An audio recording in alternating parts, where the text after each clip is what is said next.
परमात्मने नमः। ओम श्री सत्य गुरुदेवाय नमः।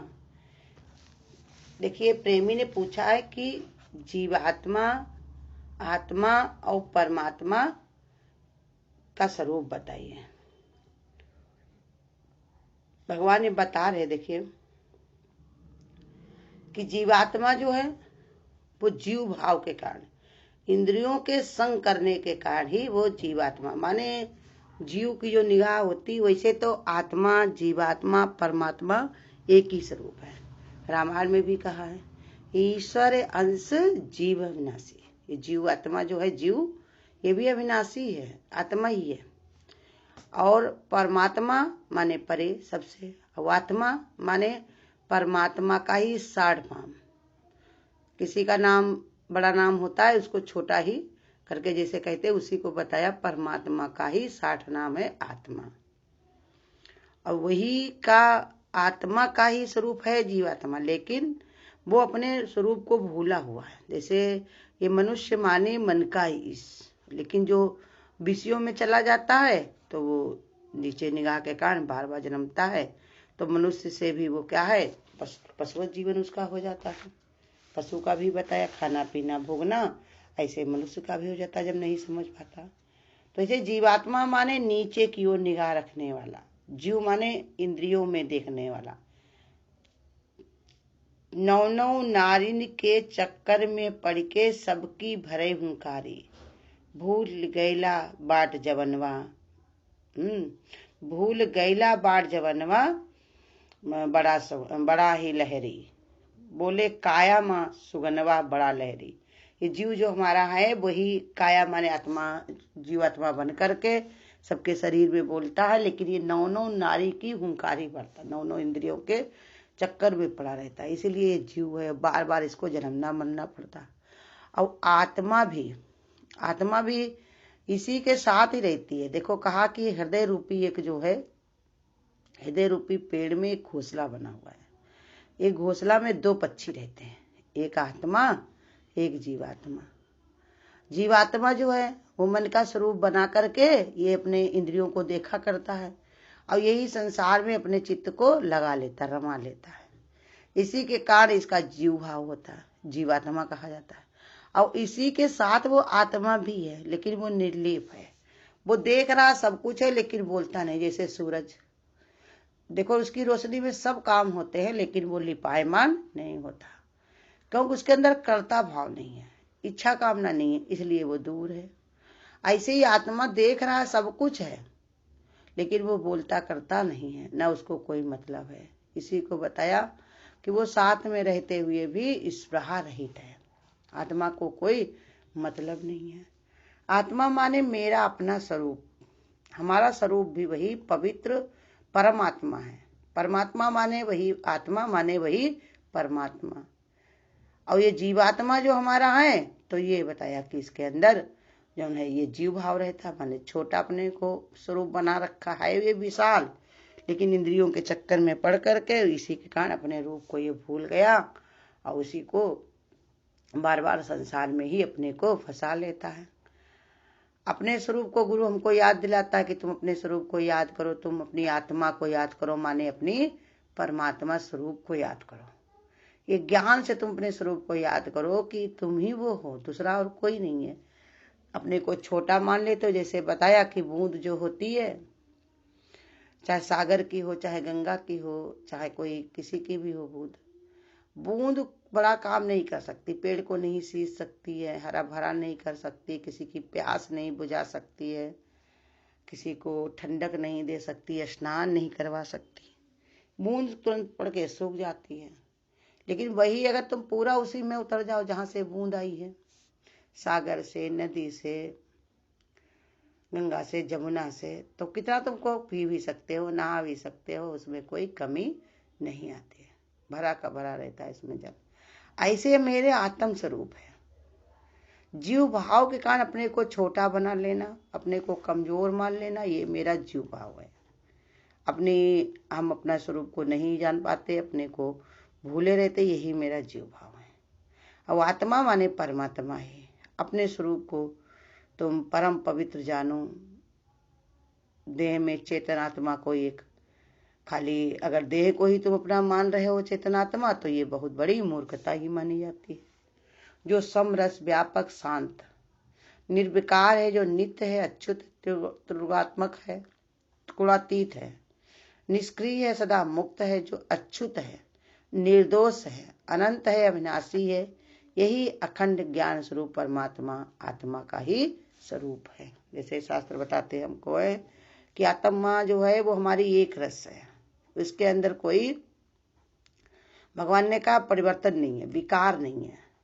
जीवात्मा में विकार है, जैसे नीचे की ओर निगाह, कभी अच्छा मन का। जैसे कोई भी स्त्री होती है, एक आदमी को शादी करके आता है जिस दिन से, उस दिन से ही समझ लो उसका अपना हंसना गाना सब बंद हो जाता है। स्त्री खुश हुई तो वो भी खुश है, किसी बात से नाराज है तो उसका भी मूड उखड़ा हुआ है, घर परिवार में अशांति फैली हुई। ऐसे ये जीवात्मा इंद्रियों का संग करता है।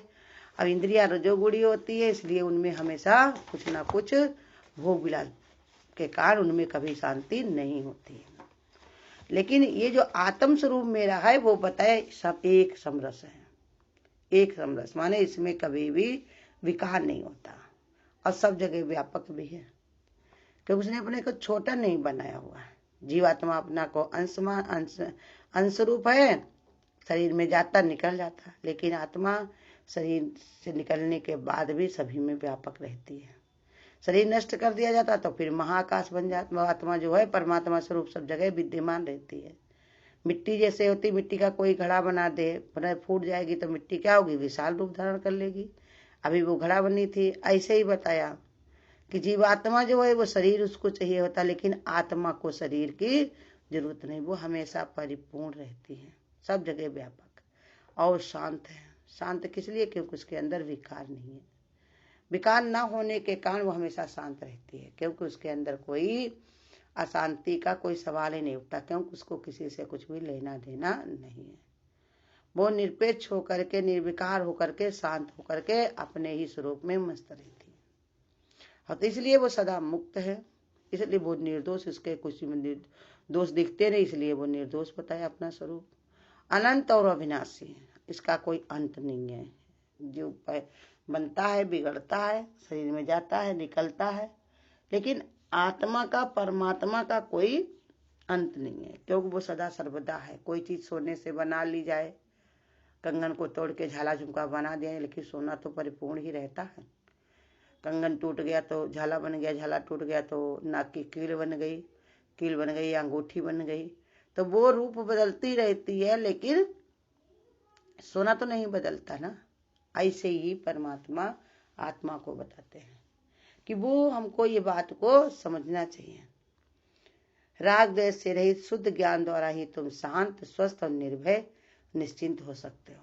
जब तक हमारे अंदर राग द्वेष रहता है तब तक हमारे अंदर ये शांति नहीं आती, माने अपना आत्म स्वरूप नहीं दिखाई पड़ता। जैसे बताया कि पानी भरा हुआ हो, उस पर कंकड़ पे कंकड़ डालते रहो तो क्या उसमें तुम अपना चेहरा देख पाओगे। ऐसे बताया तुम राग द्वेष से रहित हो जाओ तो तुम नित्य शांत आत्मा स्वरूप ही, परमात्मा स्वरूप ही हो। लेकिन न शांत होने के कारण ही अपने को छोटा समझते हो, कहोगे हमारे बस की बात नहीं, हमसे ऐसा नहीं हो सकता। अब विचार किया जाए तो देखो, जो लोग आए संसार में सब लोगों ने निश्चय ही तो बनाया। अब निश्चय बनाया तो उसको करके दिखाया। झेले कष्ट अनेको लेकिन प्रभु नाम ना बिसराया, मन के दीवानी मीरा ने संसार से नाता तोड़ दिया, चांदी की दीवार तोड़ दी, मीरा ने घर छोड़ दिया, क्योंकि उसने निश्चय बना लिया था कि हमें मुक्त होना है। ऐसे ही बताया जीवात्मा में बंधन है, क्योंकि आत्मा निर्बंध स्वरूप है। अपने आत्म स्वरूप में आओ, अपनी स्थिति बनाओ, अपने स्वरूप में आओ, तो भगवान ने बताया कि अपने आत्मा के अहंकार को समर्पित नहीं देखोगे तब तक सुख के अंत के दुख को और विपत्तियों से मुक्त नहीं हो सकते। कहा अहम एवं अहंकार को समर्पित नहीं करोगे, जब तक तुम अपने आत्मा में अपने अहम को माने जब तक समर्पित नहीं करोगे कि जो भी हो रहा है सब मुझे आत्मा से ही हो रहा है, परमात्मा से ही हो रहा है। हम इससे जो है हमारे से अलग नहीं है, दूरी नहीं है, वो हमारा अपना ही स्वरूप है। जब तक हम ये बात नहीं करेंगे, जैसे समर्पण भाव नहीं होगा, तब तक हमारे सुखों का अंत बना रहेगा, दुख का हमारे तांता लगा रहेगा। कभी इससे हमको छुट्टी नहीं मिलती है। हम अपने को जीव न मान करके, जो रोज गुरु बताते, अपने को देह मानना सबसे बड़ा पाप है, अपने को आत्मा मानना सबसे बड़ा ही जाप है। तो इसलिए हमेशा अभय परमात्मा स्वरूप ने आत्मिक स्वरूप का विचार करो। हमको रोज गुरु यही सिखाते हैं कि तुम ब्रह्म की सत्ता में चेतनता की ओर बढ़ो, उधर तरफ अपना चित्त को लगाओ, उधर ही बनो, उधर आगे बढ़ो। और इसीलिए जब तक तुम ऐसे विचार नहीं बनाओगे, जब तक आत्मवान नहीं बनोगे, इस ज्ञान की जागृति में नहीं रहोगे, तब तक तुम्हें कोई चित्त विलास का अनुभव होता रहेगा, चित्त में भोग विलास का अनुभव होता रहेगा। जब तक तुम्हारी ऐसी स्थिति नहीं बनती है, तब तक भोग विलास का अनुभव होता रहता है। और जिस दिन तुम्हारे ऐसे आत्म स्वरूप में तुम मगन हो गए, उसी में लग गए, वही ज्ञान हो गया, तो ये सारे विलास का भी अंत हो जाएगा, जो हमारे भोग विलास हमारे अंदर भरे रहते हैं। इसलिए बताया कि संत महात्मा लोग इसलिए कहते हैं, अपने आत्मा को देखो, परमात्मा को देखो, अपने वही स्वरूप को याद करो जो तुम हो। अपने चेतन रूप को भुलाने के बाद ही तुमने अपने आनंद को खोया हुआ है। अपने जीव मानने के कारण, अपने को जीव मानने के कारण, जैसे एक विचार और बताया कि जब तक माँ ये सोचती रहती मेरा बच्चा कहीं नाराज ना हो जाए, कहीं ऐसे परेशान ना हो जाए, कहीं कोई छोड़ के घर चला ना जाए, तब तक उसको समझा नहीं पाती। वो सोचती बच्चा हमसे बड़ा है और हम हो गए बच्चे से छोटे। लेकिन जिस दिन उसके अंदर ऐसे विचार आता कि बच्चा तो हमने जन्म दिया इसको, उससे ज़्यादा हमको समझ है, उससे ज़्यादा हम उसके तजुर्बेकार हैं, उससे ज़्यादा हम जो उन्हें जानने वाले, समझने वाले, तो उसको वो समझा सकती, लेकिन खुद ही डरी बैठी रहे तो कैसे कार्य करेगी। ऐसे ये बता रहे कि तुम अपने को जीव मानने के कारण ही भयभीत हो, परेशान हो। अपने आत्म स्वरूप को जानो, अपने परमात्मा स्वरूप को जानो, तो आनंद में ही खोए रहोगे। आत्मा परमात्मा, आत्मा माने आत्मा जो है परमात्मा का ही साड़पाम है। अब परमात्मा माने आनंद, आनंद स्वरूप। परमात्मा जो है वो आनंद स्वरूप है, क्योंकि सबसे परे है ना, दूर है ना। और यही भगवान ने कहा जीवात्मा माने बंधन स्वरूप, बार बार इसी में ही अपने को फंसा लेता है, बार बार पुनः बार बार जन्मना और बार बार मरना। जब तक ये हमारे अंदर ऐसा विचार बना रहता है, तो इसके लिए हमको रोज गुरु बताते हैं कि बार बार हमको परमात्मा को स्मरण करो, अपने रूप को याद करो, जो निस्वरूप को अपने भूल बैठे हो। हम दादा भगवान क्या बताते हैं कि हम लाए हैं ब्रह्मकार वृत्ति गुरु द्वार से, इस वृत्ति को रखना मेरे मनुहा संभार के, देखना ये वृत्ति कहीं खो ना जाए, बार बार ये 84 के चक्कर में पड़ ना जाए। अब तो मिला है फिर न मिलेगा, अभी नहीं तो कभी नहीं, मानुष जन्म अनमोल रे, माटी में ना रोल ले। अब तो मिला है फिर न मिलेगा, अभी नहीं तो कभी नहीं। इसलिए हमको ये बात की जागृति करनी है कि अपने को जीवात्मा देखें, या आत्मा माने परमात्मा। जैसा हमारा विचार बनेगा, जैसा हमारा भाव होगा, जैसी हमारी दृढ़ता होगी, उतना जो है भगवान ने बताया हमारी ऐसी स्थिति बनेगी। अपने को परमात्मा मानना, निर्मुक्त हो जाना, निर्बंध हो जाना। अपने को जीवात्मा माना, जाने फंसे हुए बंधन में। अब हमारी स्थिति अपनी बननी है, जानना है। जैसे स्त्री को कहा जाता वो कभी भी अबला सबला हैं, उनके अंदर ये सब विचार नहीं हो सकते, लेकिन हमारे दादा भगवान ने एक से बढ़कर एक। स्त्री का चोला जरूर था, हमारे गीता भगवान का जरूर था, हमारे गुरु का, लेकिन उन्होंने काम स्त्री वाले नहीं किए, औरतों वाले नहीं किए। उन्होंने अपने परमात्मिक स्वरूप को ही जागृत किया और सबको उसी आनंद दिया। अब यही अपना विचार हमको देखना है कि हमारी स्थिति क्या है। हम अभी अबला सबला तबला बने हुए हैं, या हमारे अंदर ऐसी जागृति आई कि मैं आत्मा सच्चिदानंद स्वरूप हूँ, मेरा सच्चिदानंद रूप कोई कोई जाने रहे। बस थोड़ा सा ही अंतर रहता है, जैसे बताया कि चिंता और चिता में और चिंतन में थोड़ा सा ही अंतर रहता है। एक चिता होती है जो मरे को जलाती है, चिंता होती है वो जिंदा को जला देती है। लेकिन जो चिंतन होता है तो वो मरना और जन्मना और चिंता फिकर सबसे वो हटा देते हैं। ऐसे ही बताया कि जो परमात्मा है, आत्मा स्वरूप आने के बाद हम वही पूर्ण परमात्मा बनेंगे। परमात्मा माने पूर्ण स्वरूप, आत्मा माने ये जो जीव के संग देखने भालने के लिए आया हुआ है, अजीवात्मा माने बंधन, इंद्रियों पर अपना रुतबा जमाने के लिए बना रहता है। लेकिन ये नहीं जानता, हम दूसरे को अगर हम कोई कार्य में अगर हम किसी को देखते हैं तो मेरे अंदर कब अवगुण चले जाते हैं, कब मेरे अंदर विकार चले जाते हैं, दूसरे पर हम दावा जमाते हैं तो मेरी स्थिति कैसी बन जाती है। तो ये ज्ञान हमको गुरु देता है, जब समझाता है हमको कि हमको ये बात सब समझ लेना है कि अपने को ही सुधारना है और संसार में और किसी को नहीं देखना। ऐसी हमारी वृत्ति बने, ऐसा मेरा विचार बने कि सबसे न्यारे होने की कला हमको आए। इसलिए भगवान बता रहे कि अपने को अगर तुम आत्मा मान पाते हो तो परमात्मा पूर्ण भी हो सकते हो। अगर तुम अपने को जीव आत्मा मानते रहे तो बंधन तुम्हारे कोई काट नहीं सकता। भगवान ने कहा मूढ़ हृदय न चेती, चाहे गुरु मिले बिरंस। अगर हमको ब्रह्मा विष्णु महेश भी समझाने आ जाए, अगर हम समझना नहीं चाहते तो वो हमको समझा नहीं सकते। हरिओम।